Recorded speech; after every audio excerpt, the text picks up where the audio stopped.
Buenas noches, bienvenidos al banquillo. Les saludamos como de costumbre a través de TSI. Revisamos este día la situación económica global, las repercusiones que se tendrá en Honduras por la desaceleración que se vive en la economía del mundo. Ingeniero Rafael Medina Elvir, director ejecutivo de la Cámara de Comercio e Industrias de Tegucigalpa. ¿Cómo se está registrando esta situación que ya el propio Estado la ha reconocido? Que tendremos un crecimiento económico que no llegará al 3%, aun y cuando la proyección a inicios de año hablaba de un 3,5, 3,7%. Y a ello le sumamos una caída en el Producto Interno Bruto que hace mucho tiempo no lo registrábamos como tal. Gracias por estar con nosotros, bienvenido. Gracias, Rosendo, un gusto estar nuevamente aquí con ustedes. Realmente me siento muy honrado de esta plática, de esta conversación que tendremos. Yo creo que para ponernos en contexto, lo primero es que existe una desaceleración económica a nivel mundial. El Banco Mundial, el Fondo Monetario Internacional, la nueva gerente manifestó hace un par de días que el 90% de los países no iban a cumplir sus metas de crecimiento. Esto es básicamente por la misma situación económica, por las luchas, por la guerra comercial que hay entre China y Estados Unidos, por el mismo crecimiento que se ha ralentizado en China y en Europa, específicamente en Alemania. Ese es un tema importante. Pero también tenemos temas internos que resolver. Yo creo que aquí el tema importante es que tenemos que hacer todos nuestra parte para minimizar el impacto de esta desaceleración y que no caigamos en una recesión económica, porque eso sería catastrófico para la economía de nuestro país. Teníamos ya alrededor de unos 6, 7 años de estar creciendo arriba del 3%, que era un crecimiento bueno, pero no óptimo. Con ese crecimiento no quebramos el ciclo de la pobreza. Realmente necesitamos crecer mucho más, el doble y sostenidamente. Para eso hay que crear condiciones para que hayan más y mejores empresas. Eso es un tema fundamental para nosotros también. Entre más empresas formales hay más empleo digno, hay más empleo que gana lo justo y por lo tanto habrá también un mayor consumo, un mayor nivel de ventas y de rentabilidad en las empresas. Y estamos creando el escenario ideal para tener con el empresario hondureño, porque es al final el que asume el reto, es el que sostiene la mayor parte de la inversión local y la generación de empleo de forma paralela. ¿Se sienten ustedes con la protección, vamos a usar esta palabra, del Estado para impulsar esos programas de desarrollo que se van a requerir para hacerle frente a este problema económico que lo sentiremos aún más en el 2020, ingeniero? Mire, más del 80% de la inversión nacional es inversión local. Esa es la que se debe atender. Esa es la que tenemos que atender. Y realmente tenemos muchísimo espacio de mejora, diría yo. Por ejemplo, la política tributaria en Honduras. Las leyes tributarias de impuestos sobre la renta, impuestos sobre venta, tienen más de 30 años de haber sido escritas. Y fueron escritas bajo un contexto que no es el que vivimos actualmente. Y hemos hecho reformas y contrarreformas y volvemos a reformar las leyes de manera tal que ya para un empresario normal, y me refiero a un pequeño o mediano negocio, es complicado para él entender la ley. Es decir, necesitamos en esta parte una ley nueva. Exactamente. Ya hay un par de versiones que se han escrito por parte del sector privado para que sea discutido entre otros sectores y con el mismo Estado, con el mismo gobierno, para que se puedan simplificar los procedimientos tributarios. El Banco Mundial en su informe del Doing Business dice que un empresario medio en Honduras se tarda 244 horas anuales en preparar sus impuestos y que pagamos el 44% de nuestras utilidades. ya sea en impuestos sobre la renta y en aportaciones para fiscales, Infop, 13º, 14º salario y todo eso. ¿Qué sucede, don Rosendo? Que los países desarrollados pagan en promedio 40% de sus utilidades. Pero los servicios que nosotros recibimos pagando más distan mucho de los que ellos reciben. Por ejemplo, la clase media paga impuestos, pero también le paga escuela privada a sus hijos, le paga salud privada a sus hijos, utilizamos nuestro propio vehículo de transporte, no el vehículo del servicio público para poder llegar a nuestros hogares y a nuestros trabajos. Pagamos doble.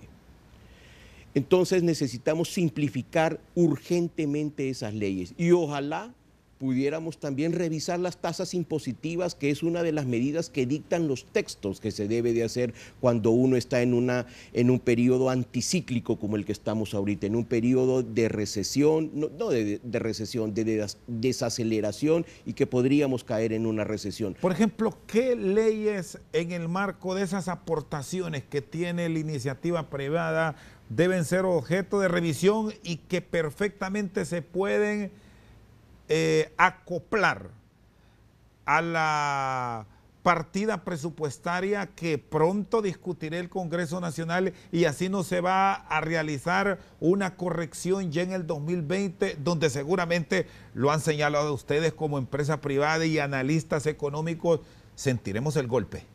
Es correcto, dos fundamentalmente, impuestos sobre la renta e impuestos sobre venta. Son leyes que deben de estar más fáciles, entendibles, sencillas para un empresario. Una empresa mediana, grande, en este momento tiene que contratar una persona exclusivamente para manejar el tema de impuestos. Tan complicado es y tantas cosas hay que hacer y tanta información y declaraciones hay que hacer, formales y no formales, que es realmente complicado. Y ubiquémonos en el contexto de un empresario que tiene un negocio mediano. Esa persona es la que lleva la contabilidad, es la que vende, es la que produce, es la que cobra, es la que piensa qué hacer, qué innovar, qué otros productos dar. Lo último que él quiere hacer es pagar impuestos. Entonces hagámoselo fácil para que también sea fácil para la autoridad tributaria auditar y las reglas estén claras, diáfanas, sencillas y fácilmente comprensible para un lado como para el otro. Los proyectos que se anunciaron y las acciones del Servicio de Administración de Rentas de ampliar la base tributaria, de ir a otros sitios, y apartemos Tegucigalpa y el Valle de Sula, un poco Valle, que es el otro que aporta un poco al tributo nacional. ¿Advierte como sector privado que se cumplió, ingeniero, o todavía hay que seguir en ese programa? Hay que seguir en ese programa y aquí la base tributaria se amplió bastante con el tema de la facturación electrónica, que nosotros siempre, con el reglamento de facturación, porque no hemos llegado a la facturación electrónica, se amplió mucho la base tributaria. Es correcto, todos debemos de pagar impuestos, pero también debemos de pagar impuestos proporcionales a nuestras utilidades. Lo que nosotros no estamos de acuerdo son con las multas, que hubo un momento en el que había un proceso de cobro de multas importante. Yo no estoy de acuerdo, no concibo todavía. Los cierres que fueron comunes. No, fíjese que las multas están presupuestadas en el presupuesto general de la República. Hay un renglón que dice multas y recargos. Entonces, ¿cómo vamos a saber qué empresa o qué contribuyente va a cometer un error? Y hay errores involuntarios y hay cosas que son realmente que no se pueden permitir, evasión fiscal. El involuntario es el que reclama el sector privado, debe ser objeto de no penalización. De advertencia. Usted haga un llamado de atención. Un llamado de atención, haga una advertencia. Resuelva esto en un plazo de 30 días. Y como está la ley, es pago. Y hay una multa de al menos un salario mínimo, que en este momento son 8.000 y fracción de lempiras, un salario promedio, ¿verdad? Para una empresa pequeña, usted le dice que pague una multa de 8.000 lempiras y es la producción de 3 días, 5 días. Y es válido ese elemento que siempre ponen en tela de juicio los abogados. sobre todo ellos, de que nadie debe alegar ignorancia de la ley, que es un concepto general y por lo tanto, si hay ese error mínimo al cual ustedes hacen referencia, hay que pagar. Pero usted me dice que la apuesta es una advertencia, un llamado de atención, sí. Corríjalo. Corríjalo, nadie puede alegar ignorancia a la ley, pero entonces hagamos una ley sencilla, no complicada, para que realmente podamos tener una uniformidad de criterio. En las oficinas del gobierno, en muchas oficinas del gobierno, a usted en un escritorio le dicen resuelva esto de la forma X y en el escritorio de al lado resuelva esto de la forma Y. Y el que lo va a auditar piensa que es la forma Z, ¿verdad? Entonces, realmente necesitamos reglas más claras. Es donde entra en juego el tema de la burocracia que enreda. Que la burocracia que enreda y que no tiene un criterio uniforme los mismos funcionarios de las diversas organizaciones del Estado para poder calificar una acción por parte de un contribuyente, en el caso del SAR, o de otros casos. O sea, no solamente es en el SAR, es en el otorgamiento de permisos ambientales, es en el otorgamiento del criterio de un registrador. Todo eso tenemos que uniformar criterios. El gobierno tiene que pensar de una manera, nada más, la más correcta, la más sencilla y amigable para nosotros, los ciudadanos naturales y personas jurídicas, que somos los clientes de ellos. Está con nosotros esta noche al banquillo el ingeniero Rafael Medina Elvir, director ejecutivo de la Cámara de Comercio e Industria de Tegucigalpa. Una pausa, en breve continuamos.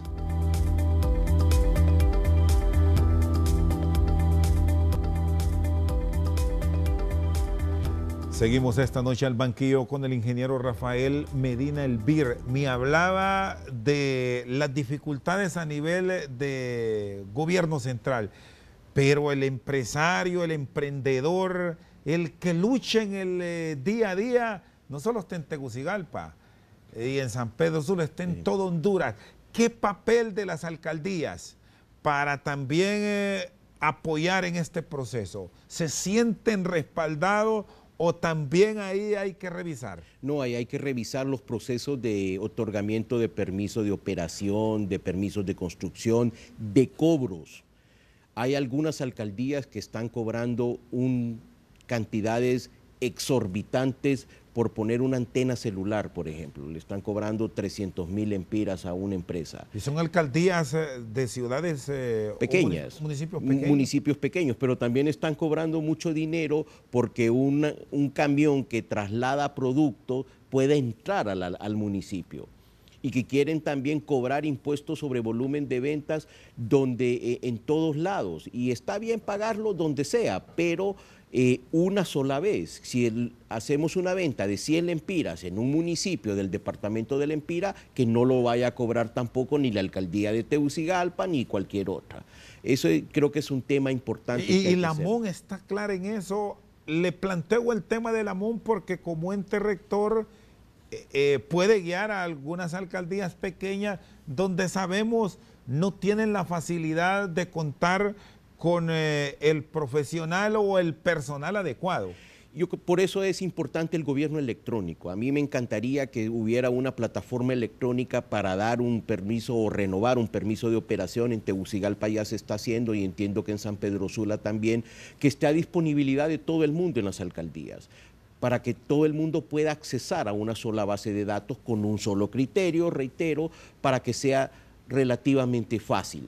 Necesitamos potenciar y profesionalizar a nuestras alcaldías. Yo, al director de la MON, al presidente de la MON, realmente me he puesto a pensar cómo ponen de acuerdo a 298 alcaldes que tienen un pensamiento diferente y situaciones y cualidades diferentes de cada municipio. ¿Qué tienen alguna alcaldía ustedes como empresarios, ingenieros, que la pueden ubicar como un modelo en esto? Cantarranas. Cantarranas es una alcaldía que sus permisos están trabajando bastante rápido, los permisos de construcciones también. Aquí en Tegucigalpa la renovación de permisos de operación a partir de este año se hace vía electrónica, por internet, y trabajó bastante bien y cada vez debemos de fortalecer más el gobierno electrónico y esa es una de las medidas anticíclicas que deben de tomarse. ¿Por qué se falla tanto en ese anhelo de la simplificación administrativa que como que arrancamos pero en el camino nos frenamos y ahí está la queja frecuente? Es que yo creo que se crean feudos. Yo no quiero que mi operación se vaya a trasladar o a traspolar con otra. Son como feudos los que se crean. Mire, uno de los temas que nosotros en la Cámara de Comercio e Industrias de Tegucigalpa hemos tratado de impulsar es que manejamos el registro mercantil. Todas las escrituras están en Internet. Todo el mundo puede accesar a esas escrituras, pero en muchas organizaciones del Estado siguen pidiendo una copia de la escritura. ¿Para qué? Si después cuando usted va a hacer un reclamo le vuelven a decir tráigame otra copia, porque a saber a dónde la archivan, ¿verdad? Y hoy tenemos que ir a la digitalización de documentos, al gobierno electrónico en el cual realmente podamos tener una simplificación. No quiere decir que todo vamos a sacar copia, pero nosotros a cualquier organización del Estado, a cualquier ente estatal le podemos dar un acceso que con un número de matrícula puede ver toda la historia de la escritura. En otro aparte que tiene que ver con todas esas derogaciones que hace el emprendedor, que ya me lo señalaba, está el impuesto de guerra que se sigue cobrando y que sigue minando a muchos empresarios que se atreve a poner plata en diferentes tipos de iniciativas. ¿Se ha logrado controlar en algunas zonas donde constantemente las estadísticas subían, ingeniero? Sí, mire, aquí este es un tema muy interesante. Para que la Fuerza Nacional Antiextorsión pueda trabajar, necesita una denuncia. No puede hacerlo de oficio porque no se da cuenta. Y ahí yo creo que han hecho una buena labor en ese sentido, pero no hemos atacado la raíz del problema, que es la falta de empleo, la falta de trabajo, el narcotráfico y narcomenudeo que se da, sobre todo en temas como el transporte, por ejemplo. O sea, realmente los taxis, los empresarios del transporte urbano e interurbano sufren mucho con este tema. Cada vez hay más denuncias, pero lo que necesitamos no es capturar al muchacho que llega a traer la extorsión. Tenemos que llegar a la base, al líder, para que realmente podamos lograr tener una disminución sustancial en este tema. Todavía hay empresas, al día de ayer un empresario que tiene Fuerte, que tiene gasolineras, me dice que últimamente le han vuelto a cobrar extorsión, hay que volver a poner la denuncia, no hay que bajar el renglón del dedo. Ese es un tema que ha afectado muchísimo a los empresarios que tienen pequeños y micronegocios, sobre todo en las afueras de la ciudad.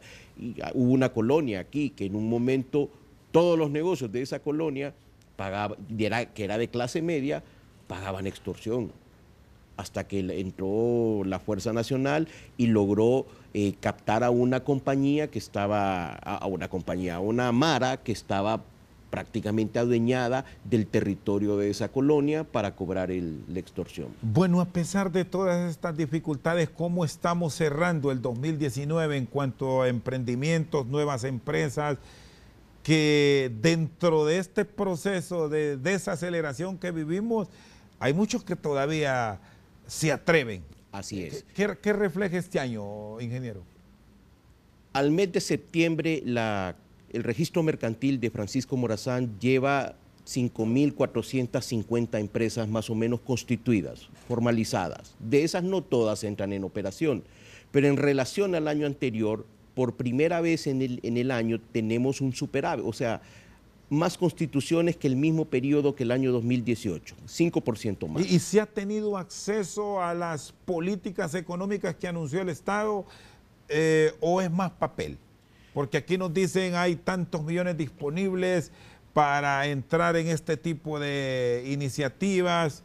Podemos citar el caso de los ilegales que buscaron el sueño americano en caravana, que retornaron, que les crearon una normativa con muchos incentivos. ¿Han sido reales? Creo que tenemos mucho para mejorar ahí, por decirlo de una manera elegante. No es que vamos a apoyar a un empresario y le vamos a regalar dinero o a un emprendedor. Realmente el emprendedor tiene que tener un plan de negocio definido, por pequeño que sea su negocio. Un plan pequeño, sencillo, pero que sea una guía para que él pueda transcurrir el valle de la muerte, que le llamo yo, que son los 3 primeros años de operación. Y necesitamos políticas de crédito más flexibles para que realmente todo el mundo pueda accesar al crédito, a un crédito responsable. Los bancos en Honduras creo que están muy bien manejados. Lo que prestan es el dinero del ahorrante y tienen que proteger ese dinero, pero para que lo puedan prestar tenemos que darles programas planes de negocio realizables, que tengan sentido. Por ejemplo, si usted me dice a mí, ¿qué negocio quiere poner? Y la mayoría de la gente dice, voy a poner un negocio de comida, y no sabemos cocinar, estamos fuera de línea, pues. O sea, realmente tenemos que saber para qué somos aptos, qué negocio necesitamos, porque también no podemos seguir haciendo el mismo tipo de negocios, Rosendo. Necesitamos emprendimientos dinámicos, con tecnología, con iniciativa, con innovación. Probablemente los mismos productos, pero cambiando algo. Ahora, y en el marco de todas estas políticas que el Estado está implementando, en las últimas horas han sostenido reuniones para exponer el plan de Estado a los cooperantes. ¿Son viables? ¿Son las adecuadas? ¿Cómo las ha recibido el sector privado? Porque al final algo del exterior vendrá y será fundamental el apoyo con crédito. El usuario de esas políticas es el sector privado y debe de opinar fuertemente sobre el tema de las medidas anticíclicas que el gobierno está tratando de implementar, que es creación de empleo en sectores como la construcción y la agricultura. Otro tema es la simplificación de los trámites, el tema de la seguridad jurídica. Yo creo que es muy importante, pero creo que podemos avanzar mucho más. Constituir una empresa en Honduras, que hasta ahí nos hemos quedado en el tema de simplificación, es relativamente sencillo. Por cualquier trámite, por cualquier método que usted lo quiera hacer, en la CCIT nos tardamos por tarde 4 horas en constituir una empresa. Pero cuando nos sentamos en una computadora a pagar nuestros impuestos, ahí es donde la mula votó a Genaro. Necesitamos, reitero, simplificar ese tipo de trámites para que sean sencillos, fáciles. Conseguir un permiso ambiental le puede a usted durar 3 años, ¿verdad? Hay muchísimas oportunidades de inversión que necesitamos potenciar, simplificar para que sean a una velocidad mucho más rápida el otorgamiento de estos permisos. ¿Y perciben que los organismos de crédito internacional con quien han tenido este primer contacto a nivel del Ejecutivo, y no sé si ustedes también les han planteado, están claros en respaldar al empresariado nacional y al que viene de afuera, desde luego, para que todo esto cambie? Uno de los temas importantes en estos últimos días es que la Secretaría Técnica de las mesas que se van a establecer para implementar estos planes, y que esperamos que estas mesas probablemente por primera vez funcionen en Honduras, lo van a hacer estos secretarios, los órganos internacionales, como el BID, como el Banco Mundial. Eso nos da un nivel de seriedad de que están preocupados también, porque son prestamistas nuestros, ¿verdad? Y ellos están interesados en el progreso del país, pero también que podamos repagarle los créditos que nos hacen. Está con nosotros esta noche al banquillo el ingeniero Rafael Medina Elvir. Una pausa, en breve continuamos.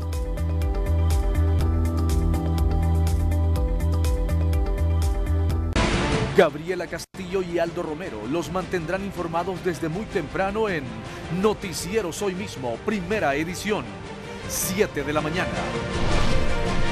Al mediodía, Rocío Hernández y Francis Espinal les llevarán todo lo que acontece en Hoy Mismo al Día, 11 de la mañana. Y por las noches, todas las noticias más importantes en Hoy Mismo Estelar, con Edgardo Melgar, 6:30 de la tarde. Vamos a hacer un enlace en directo ahora a San Pedro Sula con Orlin Martín. Noticieros Hoy Mismo, seriedad, veracidad, responsabilidad.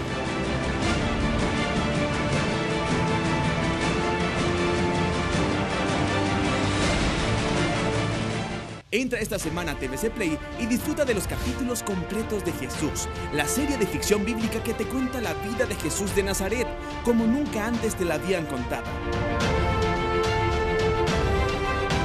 No te pierdas esta superproducción disponible para TVC Play dentro de la web y app Televicentro.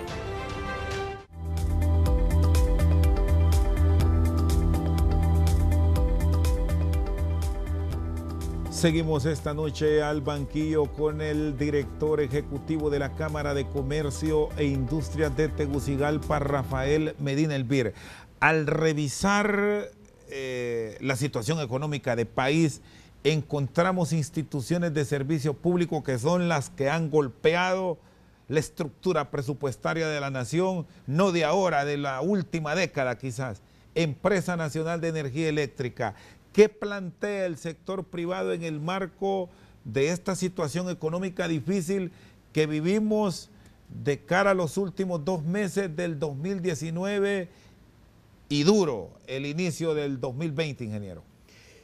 Fíjese que el tema de la ENE, de la energía eléctrica, es tan serio en Honduras que el otro día un funcionario de la Secretaría de Finanzas nos daba un dato. El 46% del déficit fiscal es la ENE. Casi la mitad del déficit es la Empresa Nacional de Energía Eléctrica. ¿Qué quiere decir eso? Que tenemos que resolver ese problema de la ENE. Tenemos que entrar en un proceso de recuperación de todo el sistema eléctrico, no hablemos de la ENE, de todo el sistema eléctrico para que podamos tener la energía más barata posible, con la mejor calidad posible. No es posible que sigamos con el nivel de pérdidas arriba del 30%. Ninguna empresa en ningún lugar del mundo sobrevive si usted pierde el 30% de lo que produce. ¿Le convence lo que ha hecho EH, que se trajo y se contrató y se le dio el respaldo para eso? Yo creo que es importante discutir bien este tema. Le hemos dado a la empresa Energía Honduras también todas las herramientas, todas las facilidades para que cumpla su trabajo. Hay una empresa auditora que es la que debe de vigilar y decirnos eso. Hay hitos del contrato que no se han cumplido, pero también hay hitos del mismo contrato que el gobierno no ha cumplido. Entonces yo creo que es importante que EH como el gobierno, que sé que lo está haciendo el doctor Tábora y están en un proceso de negociación, lleguen a la mejor solución posible para el usuario de Honduras. Y eso pasa por reducir las pérdidas, por liberalizar el mercado, sobre todo de generación, por invertir en transmisión y en todo lo demás del sistema eléctrico, para que podamos tener un sistema similar al de Guatemala, que es un sistema que funciona bastante bien. Ahí la gente participa en una subasta diaria para que la empresa de energía eléctrica guatemalteca le compre al generador más barato y lo pueda traspasar, a meter al sistema energético lo más barato posible. Hasta ahora las acciones que ha mostrado el Estado, ¿las consideran buenas, regulares? ¿Qué valoración le da? Está estructurándose el plan de rescate de la ENE, pero tenemos que implementarlo en pérdidas, en renegociar contratos de generación, que son contratos que se han firmado entre dos partes y que debe de respetarse la seguridad jurídica. No hay ningún tipo de objeción por parte del sector privado, porque hay quienes dentro de la misma empresa privada, cuando le tocan estos temas, de que hay algunos proveedores que están sangrando a la institución y que siguen aún cobrando por casi mantener motores o generación parada. ¿Debe ser revisado todo eso, ingeniero? Por eso debemos de liberalizar el mercado, para comprarle al eficiente, porque el eficiente nos va a dar el precio más barato posible. Por eso es importante hacer eso, revisar los contratos que no están funcionando y si ni siquiera entraron en operación o están demasiado onerosos o hubo alguna irregularidad en la otorgación del mismo, cancelarlo. ¿A qué tiempo ya debe tener un plan adecuado y una respuesta contundente la ENE en su todo? Y aquí incluimos hasta el operador EH, para decirle al pueblo, hemos mejorado en esto. hemos reducido las pérdidas en este porcentaje. Yo creo que en el 2020 deberíamos de iniciar el año 2020 con las reglas ya claras. ¿Qué es lo que vamos a hacer? Ya con las 3 empresas que se escindirá la ENE completamente organizadas. Tenemos que mejorar la gestión empresarial en la Empresa Nacional de Energía Eléctrica. Probablemente ahí deba de estar el mejor gerente de Honduras. Reitero, 46% del déficit fiscal se genera en la ENE. Entonces tenemos que poner ahí un gerente de elevadas condiciones. El ingeniero Deras, que trabaja hace muchos años en la ENE y que tiene un par de meses de estar trabajando ahí, tiene la oportunidad de pasar a la historia como un gerente transformador. Y no es una persona, es un equipo de personas, porque no hemos hablado del reperfilamiento de la deuda de la ENE, que debe miles de millones de lempiras, ¿verdad? Necesitamos realmente hacer varias acciones importantes para comenzar el rescate del sistema eléctrico, que tampoco se va a dar en 1, en 2 o en 3 años. Es a mediano y a largo plazo que se va a dar, pero que debemos de mejorarlo. Debemos de empezar en algún momento ya a hacerlo. Bueno, hemos revisado uno de los temas calientes en esto de la dificultad económica que atraviesa el país. El tema de la infraestructura, que también nos está pasando factura en este proceso que vivimos. ¿Cómo encontrar fortaleza para mejorar? Con inversión. Tenemos que invertir en infraestructura, no en gasto corriente, endeudarnos para infraestructura. Tenemos que mejorar los puertos del sur. Realmente San Lorenzo, estudiar Amapala, tenemos que ver cómo reforzamos eso, cómo las carreteras principales de Honduras, sobre todo la CA5. Y aquí estamos hablando capital foráneo, el que debe asumir esa responsabilidad, o dónde encontrar esa plata para entrar en ese proceso de desarrollo mediante portuario. Alianzas público-privadas. El Estado no ¿Y han tiene funcionado, ingeniero? Mire, porque ¿quiénes las cuestionan? CA5 ha funcionado, el puerto de Cortés ha funcionado. Hay otras que no trabajan para nada y esas hay que revisarlas y hay que hacerlas bien. El APP no es mala, lo malo es hacer un negocio que solo sea para ellos nada más. Debe de haber un beneficio para la población. Nosotros tenemos años realmente de pasar por la carretera Tegucigalpa, San Pedro Sula o Cortés por la CA5 y no encontrarnos un bache. Antes las carreteras las hacíamos y después las dejábamos, no les dábamos ningún mantenimiento. Pero necesitamos realmente que estas APPs funcionen bien, transparentes, con las reglas claras, que todo el mundo pueda participar en ellas. Eso es lo importante. Está también el sector ligado a la producción, que nos está generando esa otra parte de dificultades en la economía. Y arrancamos con el tema café y la repercusión de los precios en el mercado internacional, que nos dejarán, según estimaciones de los economistas, una reducción promedio de 150 millones de dólares. Ya hoy reporta también problemas la maquila. ¿Cómo revertir todos esos problemas de cara al próximo año? Otra vez, este es un tema que lo resolveremos a mediano plazo, pero el café tenemos que darle valor agregado.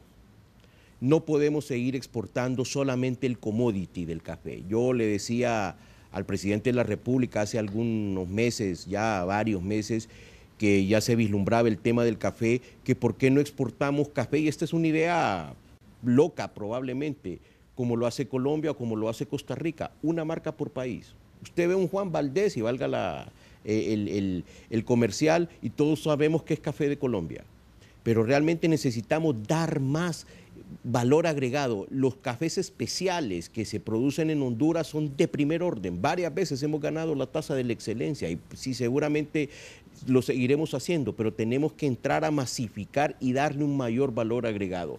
¿Por qué un agregado comercial en un país X, en una ciudad X, no busca un inversionista y le dice, yo le voy a dar facilidades para poner un pequeño restaurante y que usted sirva café hondureño y puros hondureños? Buscar ese tipo de cosas. Quizás son pequeñas cosas esas, pero necesitamos ser creativos con estos temas, porque la época en la cual, y eso es un motivo de la desaceleración, los commodities tienden a bajar de precio durante los próximos años, las materias primas. Entonces necesitamos darle valor agregado a nuestras exportaciones. ¿En dónde podemos encontrar otro producto que de pronto no recupere esa dificultad que nos dejará en la economía el café, pero sí generar valores adicionales para nuestra economía el próximo año? Probablemente el cacao, que ya se está sembrando, ya casi todas las plantaciones que están por debajo de los 1000 metros de altura se están convirtiendo a cacao porque no se generaba café de altura, de alta calidad. Pero necesitamos explotar responsablemente, por ejemplo, el bosque hondureño. Podemos llegar a ser exportadores importantes de madera siempre y cuando lo hagamos bien, respetando la reforestación que debemos de hacer, que es un tema fundamental. Está con nosotros esta noche al banquillo el ingeniero Rafael Medina Elvir. Una pausa, en breve continuamos.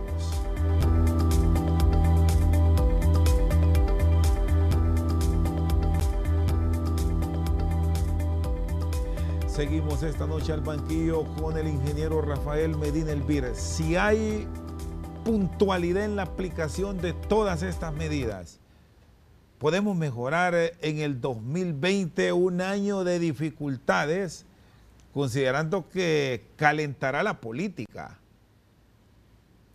y tantas otras cosas que están ocurriendo ahora en el país, que puede dar inicio pronto y aplicarlo en el 2020, por ejemplo, el Código Penal, que no se sabe qué va a pasar. Ustedes están pidiendo que no entre en se vigencia, amplíe la vacatio leyes. Sí. ¿Qué visión tiene, ingeniero? Mire, necesitamos reforzar la institucionalidad en Honduras, que los poderes realmente estén separados y que existan los pesos y contrapesos. Por ejemplo, el Código Penal, a juicio nuestro, no debe de entrar en vigencia hasta que no sea debidamente consensuado, reformado, probablemente hasta reescrito en su totalidad, pero que sea acorde a la realidad hondureña. Ese tema está mencionado en las medidas anticíclicas del gobierno, pero también necesitamos, por ejemplo, crear reformas electorales profundas.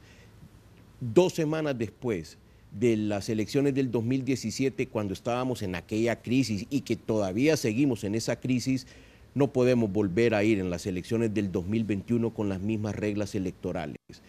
En Honduras las elecciones se ganan por un voto, pero la diferencia de ese voto debe de ser confiable para el que ganó, para el que perdió y para la población en general. Yo creo que es fundamental tener una estabilidad política e institucional para que atraigamos inversión. Si no, la inversión no va a venir. Lo primero que pide un inversionista cuando viene en Honduras, cuénteme cómo está el país, cuáles son las reglas, ¿se mantienen en el tiempo esas reglas o las cambiamos cada cierto tiempo? Es fundamental para nosotros que estos temas se resuelvan de una vez por todas, y también para todos nosotros los hondureños, que no podemos tener este grado de polarización que tenemos en este momento. Me dice que si es posible volverlo a escribir. Hay quienes han planteado, en el marco de la vigencia programada para el 10 de noviembre del Código Penal, que entre en vigencia por partes. ¿Ustedes no están convencidos? No, yo no estoy convencido. En primer lugar, porque el Poder Judicial ya está listo para aplicar este Código Penal. Hemos capacitado a nuestros jueces para que el Código Penal sea aplicable realmente en todos los municipios de Honduras, en todos los juzgados. Esa es una pregunta que yo hago. Hay un tema que para nosotros ha sido fundamental como empresarios, y es el hecho de que una persona jurídica pueda cometer un delito. Los delitos los cometemos las personas, no la persona jurídica. Todavía está eso escrito ahí. Entiendo que se ha mandado a solicitar una opinión a la Corte Suprema de Justicia. Pero yo creo que lo más importante es que el código debe de entrar con la anuencia de la mayoría de los sectores. Los periodistas se quejaban de la libertad de expresión. Hay que verlo, hay que escribirlo. Es un tema tan importante que entre más se discuta y entre más se logren consensos, pero que realmente sean consensos, va a ser beneficioso para Honduras. Sí necesitamos un nuevo Código Penal, pero adecuado a la realidad hondureña. ¿Que se amplíe es lo ideal o revisarlo de nuevo? Yo lo revisaría de nuevo, porque ¿para qué lo vamos a ampliar si va a seguir lo mismo? Ampliamos la vacatio legis y hacemos las reformas necesarias para tener un mejor código. La idea es tener un mejor código penal, un código penal que castigue, que sea... Que las personas no deseen o no tengan necesidad o tengan temor de hacer un delito porque saben que el castigo que van a tener será ejemplar. Bueno, y ahí en el 2020 nos encontraremos también con el tema de la reforma política, la nueva ley electoral que se discutirá en los próximos días. ¿Cuál es la aspiración que tienen dentro de un año político y que si vemos cómo está la sociedad hondureña, está crispada y eso puede dar pie a un 2020 difícil de llevar? El primer tema ahí creo que es un censo nacional confiable. Se habla de que han habido 400,000 personas fallecidas dentro del censo. Necesitamos limpiar eso, probablemente un nuevo documento de identidad, que ya se está trabajando en ese, pero también necesitamos reformas electorales profundas. A mí me encantaría, por ejemplo, ver que el poder legislativo, que los diputados se eligen en una fecha diferente que el presidente de la República. Separar elecciones. Separar elecciones. La segunda vuelta. Yo soy un ferviente creedor de que la segunda vuelta puede ser beneficiosa para el país. ¿Por qué? Porque lo que hace la segunda vuelta es que evita los extremos, y hace que la población vote hacia un centro neutral que agarra lo mejor de un lado y lo mejor del otro.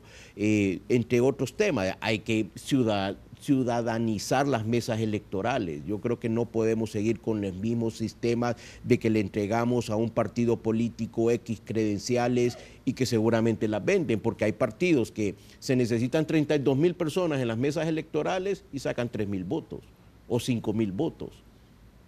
¿Qué piensa de las reformas que aprobó el Congreso Nacional en el marco de todos estos cambios que se están generando en los últimos días?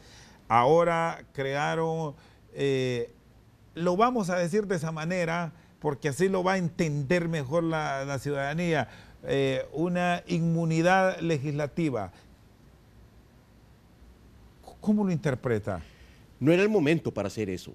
En un momento aunque se argumenta por parte de los diputados que es para protegerse de lo que pasa en el hemiciclo. Mire, y el tema es que no lo socializan, no lo comunican adecuadamente. Entonces, cuando sucede eso, en los momentos en que está la sociedad, la gente tiende a tener desconfianza y repele esos actos.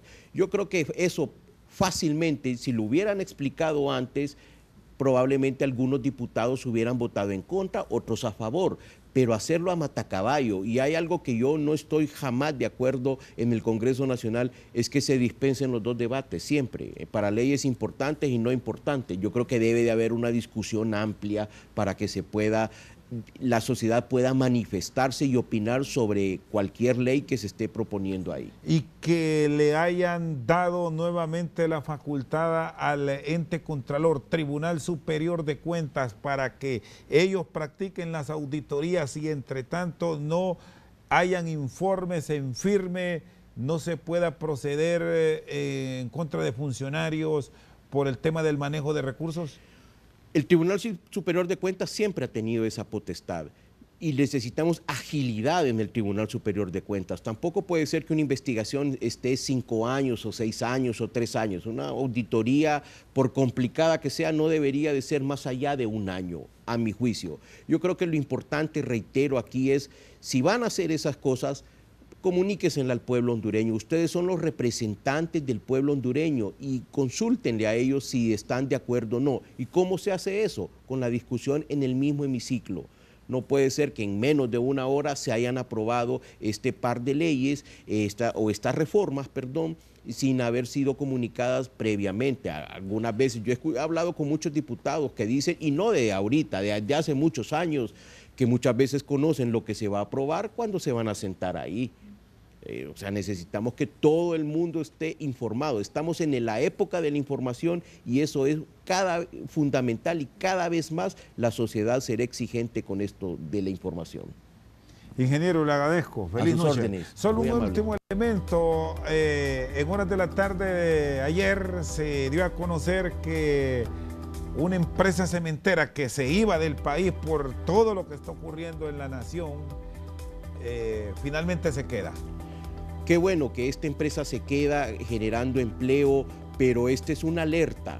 Esta es la primera empresa que manifiesta eso, pero en la Alcaldía Municipal del Distrito Central han habido 740 cierres voluntarios en lo que va del año. Necesitamos un clima de negocios adecuado, reglas claras para mantener la inversión nacional y extranjera, como es este caso. Gracias, ingeniero. Feliz noche. Gracias. Con nosotros esta noche al banquillo el director ejecutivo de la Cámara de Comercio e Industrias de Tegucigalpa, Rafael Medina Elvir. Por su sintonía, muchas gracias.